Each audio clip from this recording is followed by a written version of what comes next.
جیسے ہی آپ اپنے مردے کو زمین میں دفنا کر آتے ہیں، بخاری شریف کی حدیث ہے، حضور نے ارشاد فرمایا کہ تم اپنا مردے کو دفنا کر جاتے ہو، وہ جو قبر میں پڑا ہوا شخص ہے نا، مردہ ہے جسے تم دفنا آتے ہو، جیسے ہی تم مٹی ڈال کر واپس پلٹتے ہو، اسے قبر میں تمہارے جوتوں کی آواز سنائی جاتی ہے۔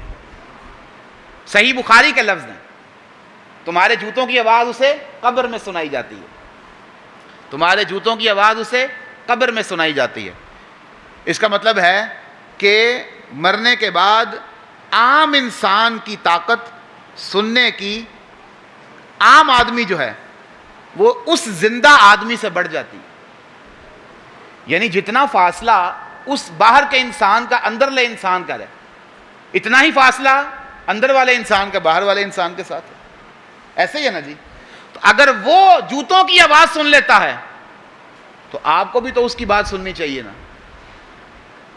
اصولاً تو یہی بات بنتی ہے، لیکن ایسا ہوتا؟ وہ آپ کے جوتوں کی آواز سنتا ہے، صحیح بخاری کے لفظ ہیں، آپ اس کی کوئی بات نہیں سن سکتے۔ اگر عام آدمی کی سماعت مرنے کے بعد اس درجے کی ہو جاتی ہے تو جو ساری کائنات کے تاجدار ہیں ان کی سماعت کا حال کیا ہوگا؟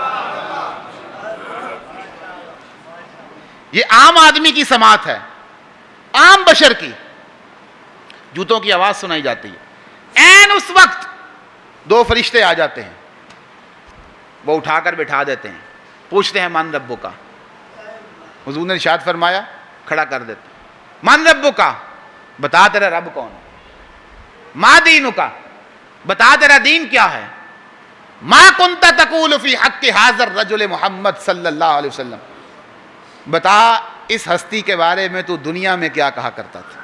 ان سوالات کی ترتیب بڑی عجیب ہے اور سوال کا انداز بھی بڑا عجیب ہے۔ پوچھا جاتا ہے پہلا سوال من ربو کا، رب کون ہے، رب کون ہے، یہ حضور نے ارشاد فرمایا۔ پھر پوچھا جاتا ہے دین کیا ہے۔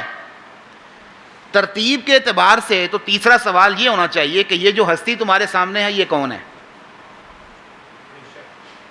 سوالات کی ترتیب تو یہی بتاتی ہے، رب کون ہے، دین کیا ہے اور یہ کون ہے۔ لیکن سوال ایسے نہیں ہوتے، سوال کا انداز تیسرے سوال میں بدل جاتا ہے۔ پوچھا جاتا ہے رب کون ہے، دین کیا ہے اور ان کے بارے میں تو دنیا میں کیا کہتا تھا،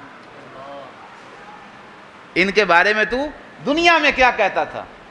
کہ اگر یہ پوچھ لیا کہ یہ کون ہے تو وہ جو دنیا میں نہیں مانتا وہ قبر میں حضور تشریف لا چکے ہیں، اب تو مانے گئی، اب ماننے پر جزا سزا کا سوال نہیں پیدا ہوتا۔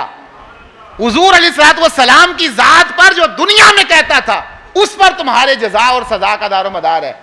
اس کا مطلب ہے کہ قبر میں جا کر تو مانو گئی، لیکن فائدہ اسی وقت ہوگا جب حضور کو اس دنیا میں مان کر جاؤ گے۔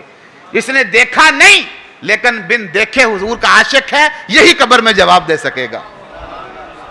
جس نے رخ مصطفیٰ دیکھا نہیں لیکن مانتا ہے کہ ساری کائنات سے زیادہ حسین ہے، اگر یہ عقیدہ رکھا کہ کوئی بات نہیں، ان کے بھی دو آنکھیں ہماری بھی دو آنکھیں، ان کی بھی دو، ایک ناک ہماری بھی ایک ناک، ان کی بھی زبان ہماری بھی زبان، وہ بھی بولتے ہم بھی بولتے، وہ بھی کھاتے پیتے اٹھتے بیٹھتے ہم بھی یہ سارا کچھ کرتے، لہذا معاذ اللہ وہ ہم جیسے ہم ان جیسے، اگر یہ عقیدہ رکھا تو پھر حضور قبر میں آ جائیں گے۔ اگر حضور قبر میں آ جاتے ہیں، اگر ایک جیسے ہی ہو تو تم کسی کی قبر میں کیوں نہیں چلے جاتے؟ وہ تو قبر میں آ جاتے ہیں، تم کسی کی قبر میں کیوں نہیں چلے جاتے؟ تو یہ بات نہیں ہے دنیا میں کیا کہا کرتا تھا، یہ بات ہے۔ تو جب رب کے بارے میں سوال ہوتا ہے، دین کے بارے میں سوال ہوتا ہے، حضور علیہ الصلوۃ والسلام کی ذات کے بارے میں سوال ہوتا ہے، اس وقت جب وہ جوتوں کی آواز سن رہا ہے، اس کا ریلیونس بڑا گہرا ہے، تعلق بڑا گہرا ہے۔ یہ اشارہ دیا جاتا ہے کہ تو ان کی خاطر ہی بولا رہا تھا نا، ان کو،